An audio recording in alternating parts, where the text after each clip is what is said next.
العظيم يا صاحبي انا عايزك تفهمني في الكلام اللي انا هقوله ده كويس جدا. صدقني والله العظيم، ثواني بس اهوت الماتش خلاص.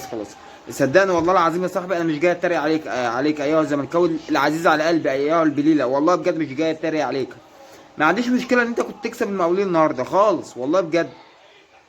ولا عندي مشكله في التعادل بتاعك برضو، عادي اتعادلت، انت فاهم الموضوع. بالنسبه لي انا مش هيفرق اي حاجه. انا بس كل اللي صعبان عليا في الحوار ده كله، تخيل لما يكون واحد اهلاوي يصعب عليه حاجه في تعادل الزمالك.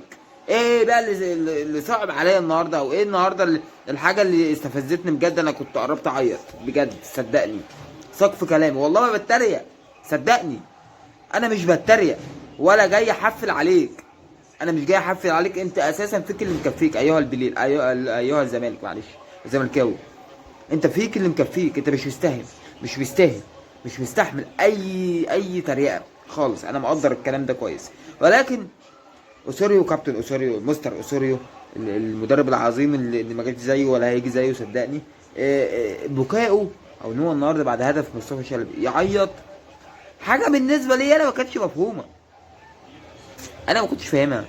صدق والله ما بتريق، انا مش عايزك بس تفهمني غلط ايها الزملكاوي العزيز على قلبي. صدقني انت لو متابعني كويس تعرف ان انا بحبك، وبحب مين يحبك، صدقني بجد.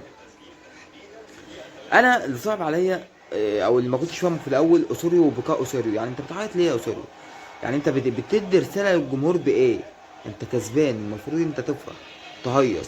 انت بتدي رساله ان انت عليك ضغوطات. لا ما اقتنعش انا، لان اساسا المدير الفني الاجنبي، انت كاهلي او زمالك انت بتجيب مدير فني اجنبي علشان موضوع الضغوطات بقى والكلام وضغط الجماهير والكلام ده كله ما يبقاش عنده.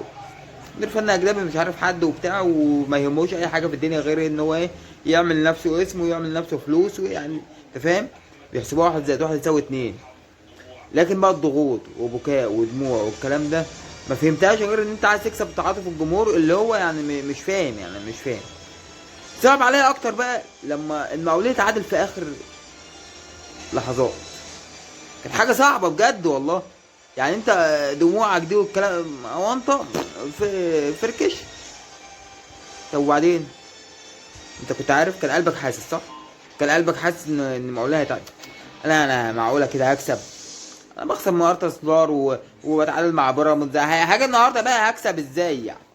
هاجي النهارده هكسب مش مبلوعه. فانت كان قلبك حاسس صح؟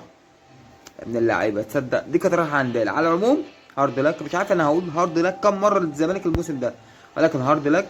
ربنا معاكم، الله يكون في عونكم، الله يكون في عونكم.